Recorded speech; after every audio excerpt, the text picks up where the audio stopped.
روبینہ کا پہلا شوہر فوت ہوا تو گھر والوں نے اس کی دوسری شادی کر دی، جس کے پہلے 2 جوان بیٹے بھی تھے۔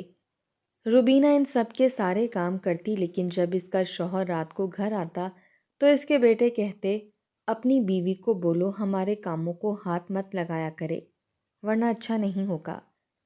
تو روبینہ کہتی، تمہیں میں اپنے بیٹے مانتی ہوں، اس لیے تمہارے کام کر دیتی ہوں۔ ایک رات جب اس کا شوہر اس کے پاس آیا تو اس کے جسم پر زخموں کے نشان تھے اور وہ سسکیاں لے رہی تھی۔ اگلے دن وہ دوپہر کو ہی گھر لوٹ آیا تو اس کے رونگٹے کھڑے ہو گئے سامنے۔ اماں، میں بالکل بھی دوسری شادی نہیں کرنا چاہتی، نہ جانے کیسے لوگ ہوں گے، کیسا سلوک کریں گے۔ میں صدیق کے نام پر ہی اپنی ساری زندگی گزار دینا چاہتی ہوں۔ روبینہ نے ہمیشہ کی جانے والی بات ایک بار پھر سے اپنی ماں کے سامنے دہرائی تھی، مگر اماں کے کان پر تو جیسے جوں تک نہ رینگی۔ کہنے لگی، بہت اچھا رشتہ ہے، تم عیش کرو گی، وہ سب کچھ جو تمہیں پہلی شادی میں نہیں ملا دوسری شادی میں ضرور ملے گا۔ وہ تو تیرا نصیب تھا کہ تیری پہلی شادی کامیاب نہ ہو سکی، تیرا شوہر جلدی اس دنیا سے چلا گیا، مگر اس کا مطلب یہ نہیں کہ دنیا کی خوشیوں کو تو اپنے اوپر حرام کر لے۔ میری بوڑھی جان کی طرف دیکھ، مجھ پر ترس کھا، آج ہوں کل نہیں، کس کے سہارے پر اپنی پوری زندگی گزارو گی؟ تمہارے بھائی تو اب بھی تم سے کتراتے ہیں، کل کو کہاں وہ تمہارا سہارا بنیں گے، الٹا تمہیں بوجھ سمجھ کر گھر سے ہی نکال دیں گے۔ میری بات مان لے اور دوسری شادی کے لیے تیار ہو جا۔ اماں نے ہمیشہ والا رونا روبینہ کے آگے رویا تو روبینہ نے بے بسی سے سر جھکا دیا۔ اماں کی سب باتیں سچ تھیں، مگر وہ اپنے دل کا کیا کرتی جو کسی طور سے شادی کے لیے مانتا ہی نہیں تھا۔ ابھی 3 سال پہلے تو ہی اس کی شادی ہوئی تھی۔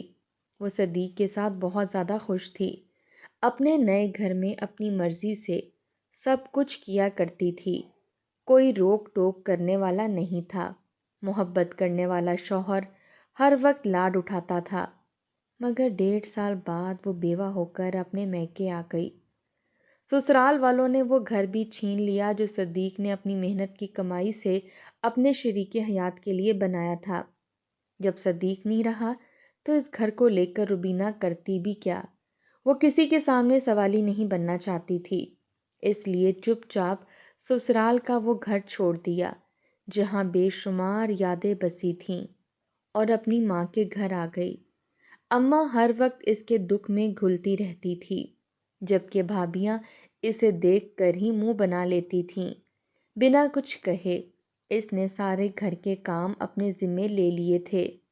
بھابیوں اور بھائیوں کے لیے صبح سویرے ناشتہ بنا کر ان کے کمروں میں پہنچ جاتی تھی، ان کے بچوں کو سنبھالتی تھی، گھر کے سارے کام کرتی تھی، مگر اس کے باوجود بھابیاں احسان جتاتی رہتی تھیں کہ ہم ہی ہیں جنہوں نے نند کو رکھا ہوا ہے، یہ صرف ہماری ہمت ہے، ورنہ آج کے دور میں کون ایسے بیوہ عورتوں کا بوجھ اٹھاتا ہے۔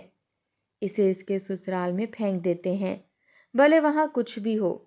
روبینہ ان کی تمام باتیں سر جھکا کر سنتی تھی، اپنے آنسو پیتی رہتی تھی اور ساتھ ہی گھر کے کام کیے جاتی تھی۔ اس کو بیوہ ہوئے 1.5 سال کا عرصہ گزر گیا تھا، مگر وہ ایک دن بھی صدیق کو نہیں بھولی تھی۔ ہر لمحہ صدیق کی یاد اس کے دل میں بسی رہتی تھی۔ وہ کبھی رو پڑتی تھی اور کبھی مسکرا دیتی۔ کبھی سوچا بھی نہیں تھا کہ زندگی میں ایسا موڑ آئے گا جب اماں اسے دوسری شادی کے لیے کہیں گی۔ ان 1.5 سالوں میں اس کے متعدد رشتے آئے تھے، جن میں زیادہ تر رنڈوے ہوتے تھے یا پھر انہوں نے اپنی پہلی بیوی کو طلاقیں دی ہوتیں۔ کئی بچوں کے باپ ہوتے تھے اور ساتھ ہی بے حد غریب اور مفلس خاندان سے، کوئی جواری، کوئی نکما، کوئی شرابی، ایک بھی رشتہ ڈھنگ کا نہیں آیا تھا۔ اماں اندر ہی اندر کڑتی رہتی تھیں کہ آخر ان کی حسین اور سگر بیٹی میں کس چیز کی کمی ہے کہ اس کے لیے ایسے رشتے آتے ہیں۔ وہ شاید یہ بات بھول جاتی تھیں کہ ان کی بیٹی حسین اور سگڑ ہونے کے ساتھ ساتھ بیوہ بھی ہے، اور بیواؤں کے نصیب اس معاشرے میں کہاں کھلتے ہیں۔ 1.5 سال تک اماں اچھے رشتے ڈھونڈتی رہیں، مگر جب کوئی ڈھنگ کا رشتہ نہ ملا تو اماں کو منظور نظر فاروق ٹھہرا۔ فاروق ایک بڑا آدمی تھا جس کے 2 بیٹے تھے اور وہ بھی جوان تھے۔ بھلے ان کی شادی بھی فاروق کے ساتھ ہی کروا دی جاتی۔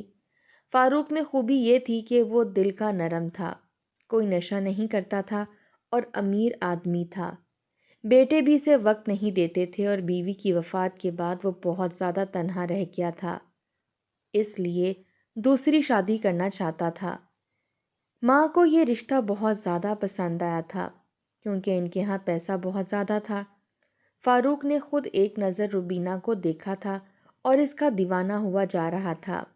خود رشتے والے سے کہا تھا کہ چاہے جو بھی ان کی ڈیمانڈ ہو بس رشتہ کروا دو۔ اماں نے جب فاروق کی اتنی زیادہ چاہت دیکھی تو فوراً ہی روبینہ کے پاس پہنچ گئیں اور اسے شادی کے لیے منانے لگیں، مگر روبینہ کی نہ ہاں میں نہیں بدل رہی تھی۔ بالآخر اماں نے اس کے سامنے ہاتھ جوڑ دیے اور پھوٹ پھوٹ کر روئی، کہنے لگی میں تمہارا بھلا ہی تو سوچتی ہوں، میں نہیں چاہتی میری بچی کہ میرے بعد تم زمانے کی ٹھوکروں میں آ جاؤ۔ آج تو یہ بوڑھا وجود تمہیں جیسے تیسے کر کے تحفظ فراہم کر دیتا ہے، مگر سوچو کل کو جب میں ہی نہیں رہوں گی تو تم کیا کرو گی؟ اماں کی بات سن کر ایک لمحے کے لیے روبینہ بھی سوچ میں پڑ گئی تھی۔ واقعی وہ بھلے بھابھیوں کے لیے ہر کام کیا کرتی تھی، ان کی نوکرانی بن کر رہ رہی تھی، مگر اس کے باوجود جانتی تھی کہ بھابھیاں اسے کچھ خاص پسند نہیں کرتیں۔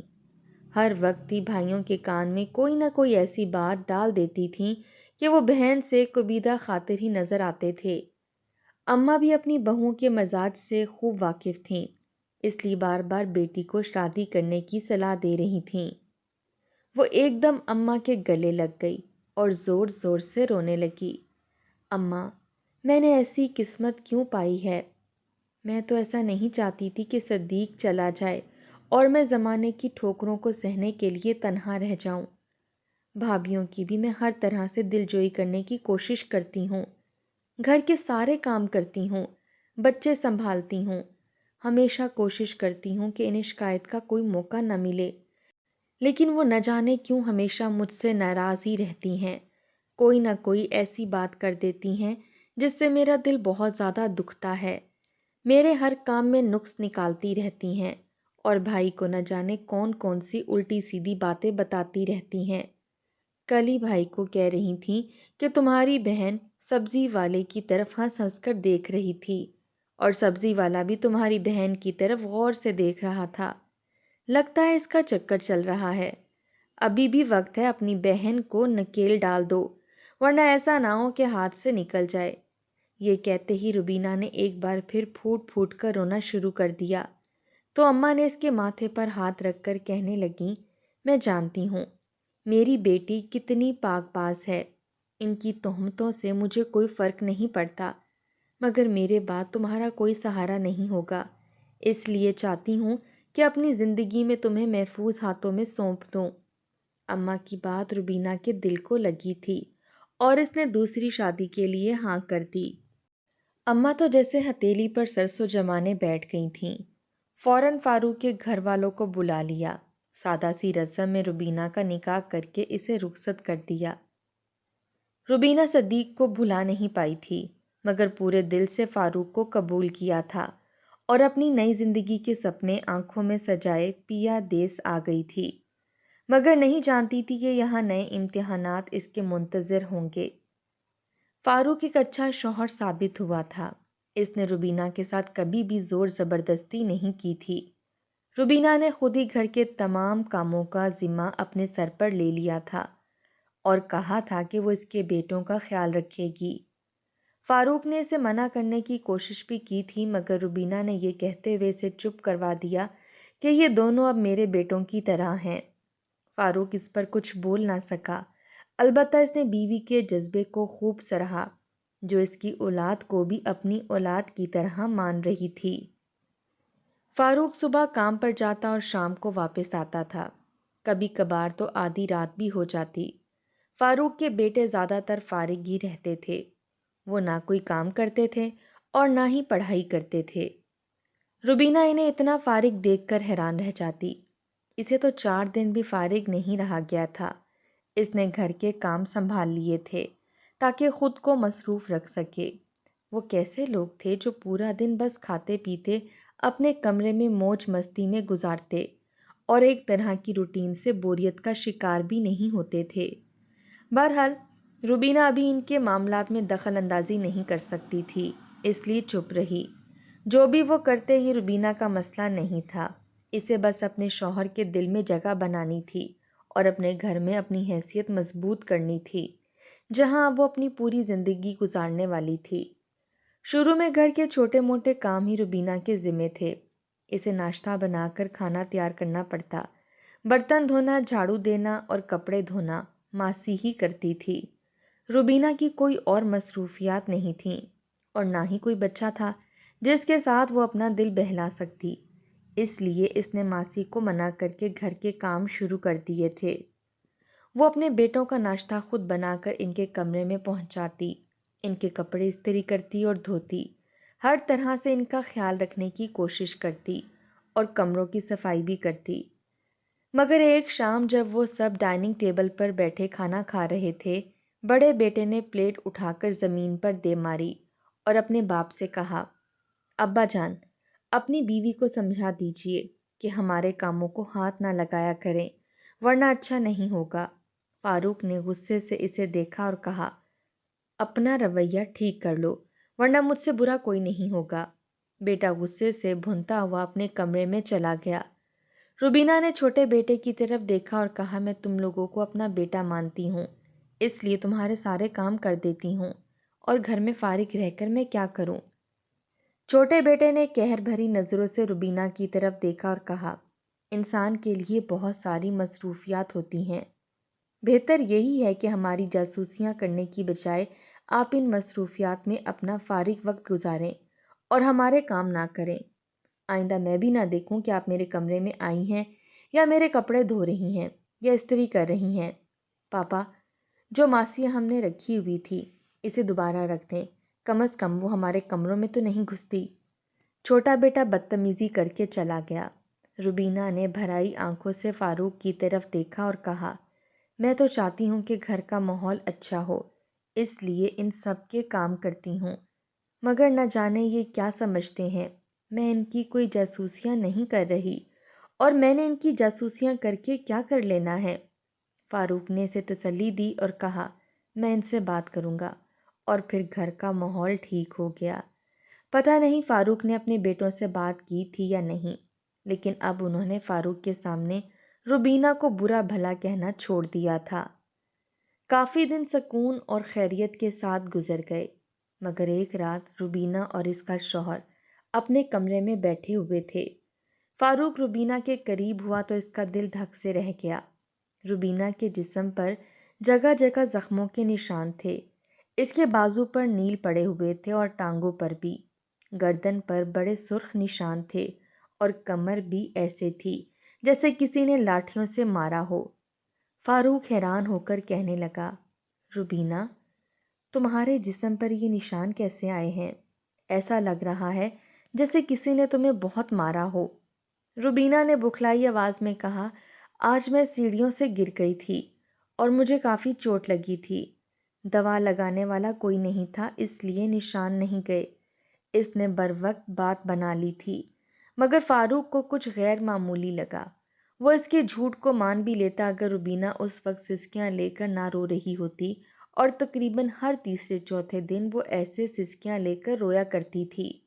تب فاروق نے زخموں کے یہ نشان نہیں دیکھے تھے۔ وہ اسے پوچھتا بھی تھا کہ وہ کیوں رو رہی ہے، تب وہ کوئی نہ کوئی بہانہ بنا کر بات ٹال دیا کرتی تھی، مگر آج فاروق جان گیا تھا کہ شاید ان زخموں کی وجہ سے ہی وہ رو رہی تھی۔ اس نے روبینہ کے زخموں پر دوا لگائی اور اسے آرام کرنے کے لیے کہا اور خود بھی اس کے برابر میں لیٹ گیا، مگر پوری رات اسے نیند نہیں آئی۔ وہ جاگتے ہوئے کروٹیں بدلتا رہا اور سوچتا رہا کہ آخر سیڑھیوں سے گرنے سے اتنے نشانات تو نہیں لگتے، ضرور گھر میں کچھ ایسا ہو رہا ہے جس کے بارے میں اسے علم نہیں تھا۔ فاروق واپس آیا اور دیکھنا چاہتا تھا کہ اصل معاملہ کیا ہے۔ گھر میں داخل ہوا تو اس کے قدموں کے نیچے سے زمین نکل گئی۔ اسے اپنی آنکھوں پر یقین نہیں ہو رہا تھا۔ سامنے کا منظر صرف جھوٹ اور فریب لگ رہا تھا۔ روبینہ زمین پر پڑی ہوئی تھی اور اس کے دونوں بیٹے اسے شدت سے مار رہے تھے۔ ایک بیٹے نے لکڑی کا ڈنڈا اٹھا رکھا تھا جبکہ دوسرے کے ہاتھ میں جوتا تھا، اور وہ دونوں روبینہ پر لات اور گھونسوں کے ساتھ ساتھ ڈنڈوں کی بھی برسات کر رہے تھے۔ بڑا بیٹا کہنے لگا کہ تم نے ہمارے گھر میں آ کر ہماری ماں کی جگہ لے لی ہے، ہمارے باپ کو ہم سے دور کرنے کی کوشش کی ہے، ہم تمہیں چھوڑیں گے نہیں۔ تم کیا سمجھتی ہو، یہ چھوٹے موٹے کام کر کے اور ہمارے آگے پیچھے پھر کر تم ہمارا دل جیت لو گی؟ یہ جگہ ہماری ماں کی تھی جو اس دنیا سے جا چکی ہے۔ اس کے بعد ہم نے کبھی کسی کو اپنی ماں کی جگہ دینے کے بارے میں سوچا بھی نہیں ہے۔ یہی بہتر ہے بنا ابا سے بات کیے دفع ہو جاؤ، ورنہ ہم تمہیں اس گھر سے باہر جانے پر مجبور کر دیں گے۔ روبینہ زمین پر پڑی کرا رہی تھی مگر کہنے لگی میں ہرگز بھی ایسا نہیں کروں گی۔ میں تمہارے باپ کو چھوڑ کر کہیں نہیں جاؤں گی۔ تم لوگ کیسی اولاد ہو جو اپنے باپ کی خوشی نہیں دیکھ سکتے؟ تمہیں نظر نہیں آتا کہ مجھ سے شادی کے بعد وہ خوش رہنے لگے ہیں؟ وہ خود مجھ سے اس بات کا اظہار کرتے ہیں کہ وہ بہت تنہا تھے، اب وہ میرے ساتھ خوش ہیں۔ تمہیں اپنے باپ کے چہرے پر خوشی دکھائی نہیں دیتی؟ تب چھوٹا بیٹا تنفر سے آگے بڑھ کر کہنے لگا، ہمیں سب نظر آ رہا ہے، وہ تمہاری چاپلوسی میں آ گئے ہیں، تمہاری میٹھی میٹھی باتوں نے ان کے دل میں جگہ بنا لی ہے، مگر وہ نہیں جانتے تمہاری میٹھی باتیں ہی ان کے لیے زہر ہیں۔ تم انہی میٹھی میٹھی باتوں سے ہمارے باپ کو ہم سے دور کر دو گی، انہیں خبر تک نہیں ہو سکے گی۔ ہم تمہارے ارادوں کو کبھی بھی کامیاب نہیں ہونے دیں گے، تمہیں اس گھر سے نکال کر چھوڑیں گے۔ روبینہ کہنے لگی، ایسا کبھی نہیں ہو سکتا، میں کبھی بھی ایسا موقع نہیں آنے دوں گی کہ فاروق مجھے چھوڑ دیں، وہ مجھ سے بہت محبت کرتے ہیں۔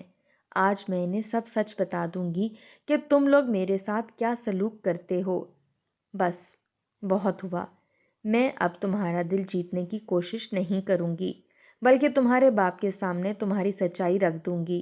اگر انہیں مجھ سے ذرا سی بھی محبت ہوگی تو وہ ضرور میری بات کا یقین کریں گے۔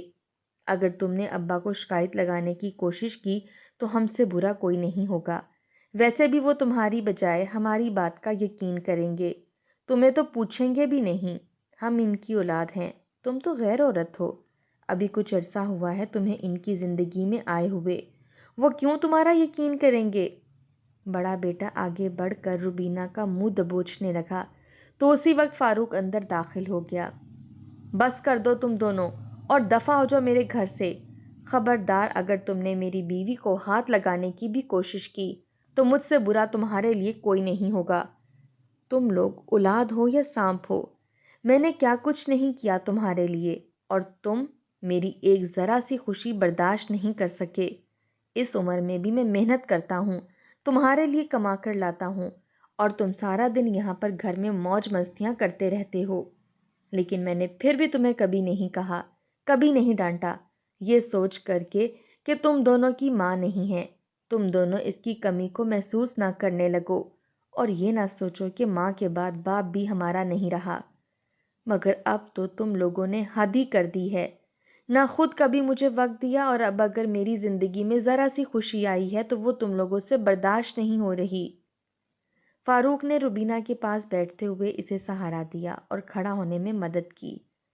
جب بڑا بیٹا آگے بڑھ کر روبینہ پر ہاتھ اٹھانے لگا کیونکہ اسے شدید غصہ آیا تھا کہ باپ نے روبینہ کی طرف تاری کیوں کی ہے، لیکن تبھی فاروق نے زوردار تھپڑ بیٹے کے منہ پر مارا اور چھوٹے بیٹے کے منہ پر بھی ایک تھپڑ مارا، اور کہنے لگا، شاید اس تھپڑ سے تمہیں احساس ہو جائے کہ تم لوگوں نے کتنا غلط کیا ہے، اب میری نظروں کے سامنے سے دفع ہو جاؤ۔